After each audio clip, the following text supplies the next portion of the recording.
Pagbabasa mula sa aklat ni Propeta Daniel. Noong mga araw na iyon, si Haring Belsasar ay nagdaos ng malaking piging para sa 1,000 tagapamahala niya. Nang kasalukuyan silang nagiinuman, ipinakuha ni Haring Belsasar ang mga kagamitang ginto at pilak na sinamsam ng ama niyang si Nabucodonosor sa templo ng Jerusalem. Ipinakuha niya ang mga ito upang inuman nila ng mga maharlika ng kaharian, mga tunay na asawa at mga aliping asawa. Ang mga kagamitang ginto at pilak na sinamsam sa templo ng Diyos ay dinala nga sa bulwagang pinagdarausan ng piging. Habang sila'y nagiinuman, sinasamba naman nila ang kanilang Diyos-Diyos ang ginto, pilak, tanso, bakal, kahoy at bato. Walang ano-ano, lumitaw ang isang kamay at kitang-kita si Haring Belsasar na ito'y sumulat sa pader ng palasyo. Dahil dito, nangalisag ang kanyang mga balahibo at namutla siya sa matinding takot. At ipinatawag si Daniel at iniharap sa hari. Sinabi nito kay Daniel, "Ikaw ba ang Daniel na kasama sa mga binihag ng aking ama mula sa Juda? Nabalitaan kong sumasa iyo ang espiritu ng mga banal na Diyos. May pambihirang talino ka raw at kaalaman. Nabalitaan ko na marunong kang magpaliwanag ng mga bagay na tulad nito at mahusay kang lumutas ng mga palaisipan. Ngayon, kung mababasa mo at maipaliwanag ang sulat na ito, pararamtan kita ng purpura, kukwintasan ng ginto at gagawing pangatlong tao sa kaharian."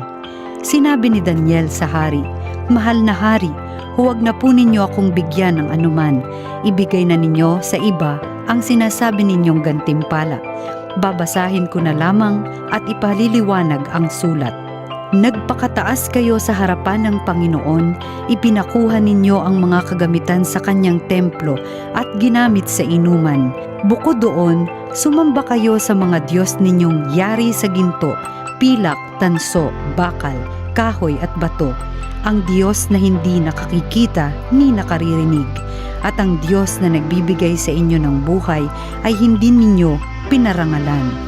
Kaya ipinadala ang kamay na yaon at pinasulat sa dingding ng inyong palasyo. Ito ang sulat, Mene, Mene, Tekel, Parsin. Ito naman ang ibig sabihin, Mene, nabibilang na ang araw ng iyong kaharian, pagkat wawasakin na ito ng Diyos. Tekel, ikaw ay tinimbang at napatunayang nagkukulang. Parsin, ang kaharian mo ay mahahati at ibibigay sa Media at Persya. Ang salita ng Diyos. Salamat sa Diyos. Dakilait papurihan ang poon magpakailanman. Purihin ninyo ang Panginoon araw at buwan. Awitan siya ng papuri at dakilain magpakailanman. Dakilait papurihan ang poon magpakailanman. Purihin ninyo ang Panginoon mga bituin sa langit. Awitan siya ng papuri at dakilain magpakailanman. Dakilait papurihan ang poon magpakailanman. Purihin ninyo ang Panginoon mga ulan at hamog. Awitan siya ng papuri at dakilain magpakailanman. Dakilait papurihan ang poon magpakailanman. Purihin ninyo ang Panginoon lahat ng hanging umiihip sa sandaigdigan. Awitan siya ng papuri at dakilain magpakailanman. Dakilait papurihan ang poon magpakailanman. Purihin ninyo ang Panginoon, apoy at init. Awitan siya ng papuri at dakilain magpakailanman. Dakilait papurihan ang poon magpakailanman. Purihin ninyo ang Panginoon na kapapasong init at matinding lamig. Awitan siya ng papuri at dakilain magpakailanman. Dakilait papurihan ang poon magpakailanman. Ang mabuting balita ng Panginoon ayon kay San Lucas. Noong panahong iyon, sinabi ni Jesus sa kanyang mga alagad, "Darakpin kayo't uusigin, kayo'y dadalhin sa mga sinagoga upang litisin at ipabilanggo, At dahil sa akin ay ihaharap kayo sa mga hari at mga gobernador. Ito ang pagkakataon ninyo upang magpatotoo tungkol sa akin. Ipanatag ninyo ang inyong kalooban. Huwag kayong mababalisa tungkol sa pagtatanggol sa inyong sarili, sapagkat bibigyan ko kayo ng katalinuhan at ng pananalitang hindi kayang tutulan o pabulaanan ng sinuman sa inyong mga kaaway. Ipagkakanulo kayo ng inyong mga magulang, mga kapatid, mga kamag-anak at mga kaibigan, at ipapapatay ang ilan sa inyo. Kapupuotan kayo ng lahat dahil sa akin, ngunit hindi mawawala ni isang hibla ng inyong buhok. Sa inyong pagtitiis ay tatamuhin ninyo ang buhay na walang hanggan. Ang mabuting balita ng Panginoon. Pinupuri ka namin, Panginoong Hesukristo.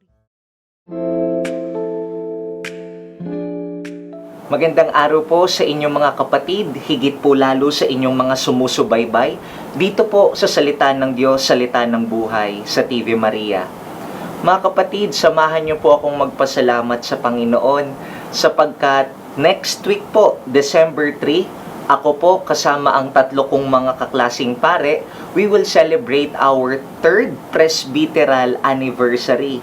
Ibig sabihin po, 3 taon na po kaming pare next week sa December 3. At pinsan po, may napatanong po sa akin, Father, siguro naman sa 3 years mo ng pare at sa araw-araw mong pagmimisa, tanong ko lang, sabi niya po sa akin, kinakabahan ka pa ba kapag nagmimisa ka? Alam niyo po, sagot ko sa kanya, kahit na i-multiply mo, so may 3 years na po kaming pare. At pagpalagay natin, sa 3 years na yon, araw-araw po akong nagmimisa. So 365 times 3, hindi po ba? So kulang-kulang, nasa 900 or 1,000 plus masses na nasa-celebrate ko. Sasabihin ko po sa inyo, marami dun sa 1,000 misa na na-celebrate ko, kinakabahan, nangangatog pa rin po ako. Totoo po yan. Kahit 1,000 na po ang na-celebrate kong misa, kinakabahan po ako. Gusto kong gamitin yung kwento ng isang sikat, veteranong basketball player, pero pumanaw na po. Siya si Kobe Bryant. Tinanong din po siya, sa thousands of games na nalaro mo sa tanang buhay mo, ngayon na parang mga nakaka 10 years na siyang basketball player, kinakabahan ka pa ba? Sabi niya, oo, kinakabahan ako. Pero kailan daw siya kinakabahan sa mga laro? Kinakabahan siya dun sa mga araw na kulang ang practice or ensayo niya. Ganun din po ako. Malakas po ang kaba ko sa mga misa pag kulang ako sa oras sa paghahanda, pag hindi ako nakapagdasal maigi, kapag mabilis ko pong naihanda yung aking homily. Anong punto ko po? Doon tayo kinakabahan sa mga pagkakataon, nagkakaroon tayo ng pagdududa ng kumpiyansa sa ating sarili kapag kulang tayo sa paghahanda. Kaya naman mga kapatid, iniimbitahan ko po tayo sa araw na ito. Narinig po kasi natin, sinabi ni Jesus sa ating ebanghelyo, huwag kayong mababalisa tungkol sa pagtatanggol sa inyong sarili sapagkat bibigyan ko kayo ng katalinuhan at ng pananalitang hindi kayang tutulan o pabulaan ng sino mang aaway sa inyo. Maraming beses tayong sabihin na po nating kinakabahan, pero ano tong sinasabi ni Lord na bibigyan niya raw tayo ng katalinuhan, ng pananalitang hindi kayang tutulan, at hindi daw natin kailangan mabalisa o kabahan sa pagtatanggol sa ating sarili. Lord, many times in my life, I have been anxious na napaliligiran ako ng anxiety. Asan dito yung talino na sinasabi mo? Ito ang sasabihin ko po sa inyo. Itong pananalitang hindi matututulan ni numan, itong talino na ipahihiram sa atin ni Jesus, nangyayari lamang kung meron din tayong sapat na paghahanda. Meron tayong sapat na preparation. Nagkakaroon lang po ito kung tayo ay nagkakaroon ng sapat na oras kasama siya. Ang punto ko paano mo matatanggap itong sinasabi niyang talino? Paano mo matatanggap itong mga salitang hindi matututulan ng iba kung wala naman tayong panahon upang makinig sa salita ng Diyos? Kung kinakapos tayo ng oras sa pananalangin sa harap ng ating mga altar sa tahanan at makausap, conversation na lang ating Panginoon, paano natin matatamasa itong ibibigay niyang biyaya kung hindi naman tayo familiar sa Kanya? Ito pong talino na bibahagi sa atin ng Panginoon, itong wisdom na magbibigay sa atin ng kalakasan upang masagot ang mga nangyayari sa buhay. Hindi po yung dumarating ng automatic na lang. Ayan na, biyaya, wisdom, karunungan.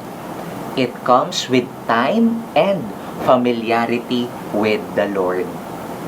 Kaya nga po mga kapatid, I invite you, matatamasa lang ang mga binibigay na biyaya ng Panginoon kung handa rin tayong magbigay ng oras at panahon sa Kanya. Sabi nga po ng isang theologian, mga kapatid, kung tama ako ng pagkaka-paraphrase dito, grace perfects nature. Kumbaga, aayon lamang tayo sa grasya ng Panginoon kung sakasakali tayo ay ang ating pang-araw-araw na ugali, behavior, ang ating nature ay nakaangkla din sa biyayang ibibigay ng Panginoon. Paano mo matatanggap ang katalinuhan kung di mo naman inaaral ang kanyang salita? Paano mo matatamasa yung kanyang kabaitan kung ang ugali naman natin napakamagaspang sa iba? Kuha niyo po ako, matatamasa lang natin ng biyaya kung hinahanda rin natin binabago ang ating mga sarili. Kaya mga kapatid, imbitahan ko po ulit kayo. Sabi ni Jesus, bibigyan niya daw tayo ng katalinuhan at mga salitang hindi matututulan ng iba. Matatamasa lang natin itong talino at wisdom kung handa rin naman tayong magbigay ng panahon at oras sa Kanya. Time and familiarity. Kaya mga kapatid, sama-sama po tayo ating bigyan ng oras ang ating Panginoon. At sasabihin ko po sa inyo, sa bawat sitwasyon na kalalagyan ninyo, mahirap man yan, malalaman nyo kung ano rin ang ipapayo ng Panginoon. Kung kaya lang natin magbigay ng oras at panahon upang makinig sa Kanya. Amen.